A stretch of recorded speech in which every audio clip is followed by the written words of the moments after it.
Fed's failure to acknowledge structurally higher inflation is not the only reason we've long called for regime change at the institution. Its failure to acknowledge fiscal dominance is also a key factor.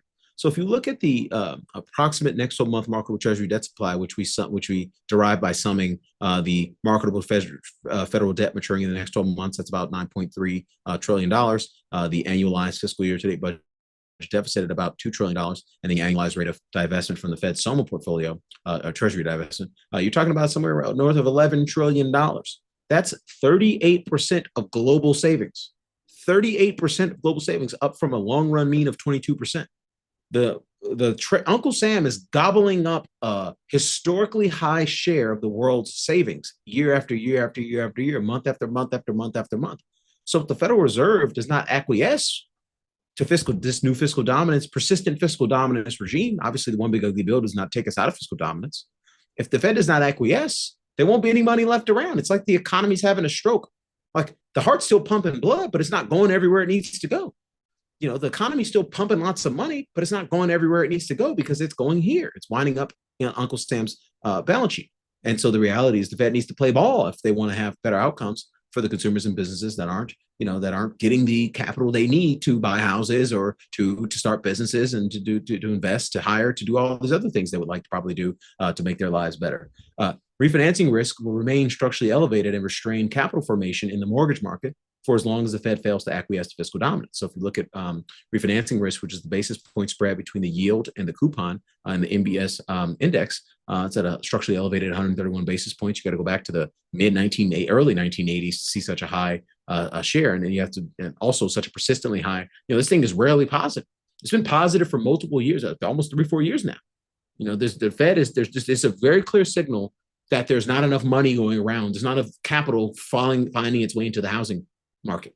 It's not, we have the same exact signal in the corporate credit market to a lesser degree, but it's still the same signal. We've had several years now of persistently positive refinancing risk in the corporate credit sector. So as long as the Fed fails to acquiesce to the fiscal dominance, refinancing risk will remain structurally elevated and restrain capital formation in the credit market. This is why the chart of small caps to the small cap mega cap ratio chart is the saddest chart I've ever seen in my life. It's like 5 years of straight and down to the right. You look at a chart of value relative to growth, is one of the saddest charts I've ever seen in my life. These are very clear indications that there's something structurally wrong in the economy. We've had a persistent business cycle expansion, but we've had no participation from low-income consumers, small businesses, old economy industrials. The ISM manufacturer's been below 50 for like as long as my kid's been alive. Longer than multiple years now. He's definitely older than my kid. The ISM being below 50. There's clearly something wrong in the economy, and I liken it to having a stroke. There's plenty of money pumping around, but it ain't going everywhere it needs to go, because Uncle Sam is gobbling it up, and the Fed is not acknowledging this. The Fed is their frameworks don't acknowledge the tired Phillips curve framework does not allow them to acknowledge this stuff. They're not doing the work. I'm looking at 175 slides across several screens here in my face. I don't think anybody at the Fed is doing this kind of work. They all have their academic PhDs. They're all really smart people. I'm assuming a lot of them also work hard, but they're not working this hard, and they're not doing the right work. Otherwise, we'd have better outcomes. We wouldn't be on the Powell Fed's fifth 1, 2, 3, 4, 5. I've been watching a lot of Sesame Street lately. The magic number is 5 policy mistakes, Mr. Powell. If I can figure this stuff out without an econ PhD, I'm sure the 450 econ PhDs at the Fed can figure this stuff out. They're just not doing the work, period. So lastly, the Fed's current reaction function to labor market conditions fails to incorporate the structural damage done to millions of would-be workers of failed neoliberal economic policies.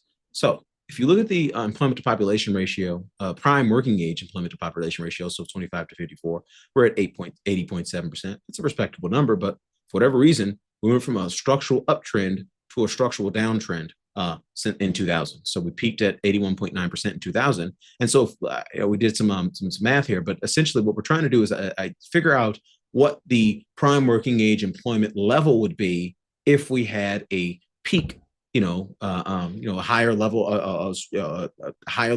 of prime working age employment and labor force participation. And so right now is essentially saying that right now there's about 106 million workers, prime working age workers currently employed.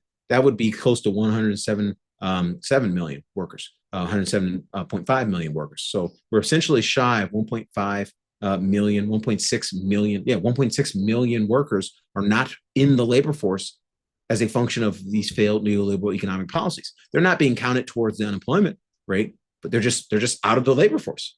They're missing. They're not there anymore. The headline unemployment rate would be 5.2% if prime working age labor force participation was equivalent to its 2000 peak. By the way, 5.2% is 100 basis points north of the Fed's latest NARU estimate of 4.2%. And for those who may be new or who may not be familiar, NARU is the non-accelerating inflation rate of unemployment. So essentially, it's what's the unemployment rate level that neither causes the economy to deteriorate or the inflation to accelerate. It's kind of like the neutral level of unemployment. And right now, the Fed thinks that's about 4.2. So we obviously, in today's jobs report, we went modestly above that to 4.3%. That's where we are today. So essentially, if you added all those missing workers, that 1.6 missing workers back to the labor force, and obviously they're currently unemployed now, but they're just not in the labor force. They're not being counted towards unemployment. But if you added them all back to unemployment, we'd have a 5.2% unemployment rate already. That's 100 basis point. The current level of unemployment is currently understating unemployment by 100 basis points, by a full percentage point. If we had a 5.2% unemployment rate today, the Fed funds rate would already be at 2.5% to 3%. We're just not, the Fed is just not acknowledging the cyclical and structural damage that's been done to the economy and the labor market and to millions of households around the country as a function of failed neoliberal economic policy. So commentary from key officials supports our call for regime change at the Fed. So if you look at Treasury Secretary Scott Bessent, so there's quite a few of these slides in terms of commentary from key officials. So I'm not going to read all of their comments. You can read their comments. You can download the deck and read their comments on your own time. But what I will do is read the bolded parts, that the bold is emphasis, our own emphasis, to just highlight some of the things that these key officials are saying that jive with a lot of the stuff that we've been saying for years now. We've been calling for regime change at the Fed for years now, since we authored our Investing During a Four-Turner Regime presentation. That's the presentation that signaled to me that, hey, when you're in fiscal dominance, the monetary authority has to play ball, period. I don't care what the outcomes are on inflation. You're just going to have bad outcomes economically if they don't play ball.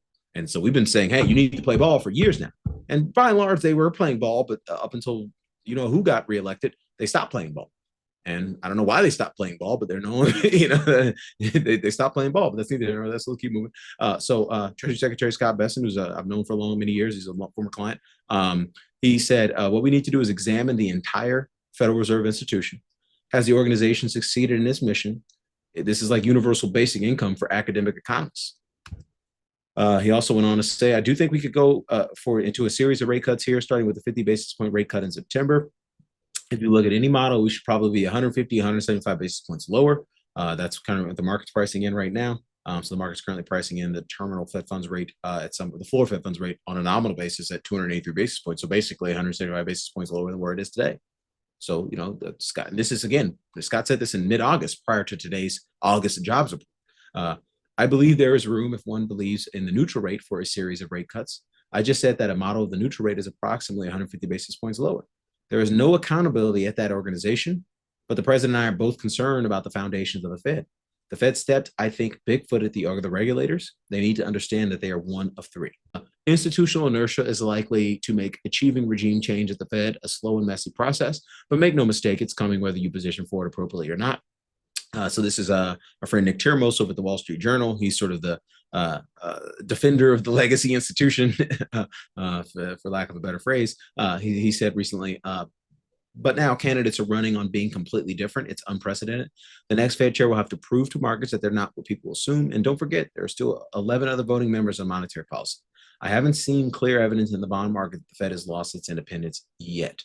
So we're calling for an erosion of Fed independence, an erosion of Fed independence that may end poorly, but it may not end poorly. It could also end positively. I'm hoping that it ends positively, but it may end poorly. I'm not saying that it will end positively. I'm just saying that the current unaccountable, unelected, independent Fed is consistently producing terrible outcomes for most of the consumers and businesses in the country. Unless you're a very rich person or very large business, you can afford to tap capital markets for capital, and you benefit from wealth and income inequality as opposed to getting hurt by that stuff. Then the Fed is creating terrible outcomes for you and has been for decades, an accelerating rate, by the way, especially under the Powell Fed regime. Again, fifth major policy mistake they're currently mired in. So You can defend the institution, the independence of the institution all you want, but what you can't defend is their track record, and their track record is horrible. And so tell me if the independence is working. It's not working. It's obviously clearly not working. So let's keep moving. If the administration's attack on Lisa Cook is successful by February, President Trump could have a 4-3 majority on the Fed Board of Governors and force personnel changes among the regional Fed presidents. So so how the process works. So every 5 years, with years ending in 1 and 6. So next year is one of the years. Every 5 years in February, the regional Fed bank presidents have to get reappointed by their respective regional Fed banks, and then they have to get approved by the Fed Board of Governors. And if Trump has a 4-3 majority on the Fed Board of Governors, then guess what? They might start rejecting some of the, people that get submitted for those processes, like some of the people who come up, the incumbents who come up for reelection, not reelection, but reapproval. And so if that's the case, we could be talking about an entirely different composition of Fed governors and regional bank presidents next year. Not entirely different, but a significantly different, and one that is obviously in favor of lower interest rates on the short end of the curve and potentially using Fed balance sheet policy to tame down any potential resulting problems on the long end of the curve. Again, we think that's where we're headed long term. It's the durable Fed yield curve control. I don't think it's going to get there anytime soon, but that's ultimately what's likely to occur in the print phase of the let's fix this fiscal mess. So that's neither here nor there. But the key takeaway is that but by March of next year, we could be talking about a very different composition of the Federal Reserve system in terms of the governors and regional presidents, which will obviously wind up with very different outcomes from a monetary policy perspective. So be aware of that.